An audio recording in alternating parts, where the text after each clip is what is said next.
Mummy లంచ్కి ఏమేమి specials చేసినవి? ఇగో పుదీనా తొక్కు, వావ్, పుదీనా పచ్చడి అంటారు, తొక్కు. ఎంత బాగా వచ్చింది చూడు. ఇది ఆరోగ్యానికి చాలా మంచిది.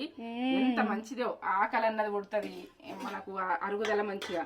రైస్, వైట్ రైస్, వేడి వేడి రైస్ లా పుదీనా తొక్కు, ఇగో కొత్తిమీర తొక్కు. చూడండి ఎంత బాగా పచ్చడి, కొత్తిమీర పచ్చడి తొక్కు అంటాం మేమైతే తెలంగాణ దిక్కు. ఇగో ఎంత బాగా వచ్చింది చూడు. ఇది 3 నెలలు ఉంటది, ఇది 3 నెలలు ఉంటది. కమ్మతనానికి అయితే ఓ లెవెల్ ఇక. ఇది నాటుకోడి పులుసు.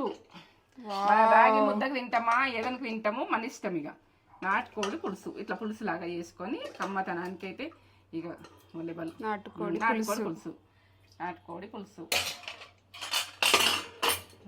పెరుగు లంచ్కి ఇవాళ గడ్డలు పెరుగు.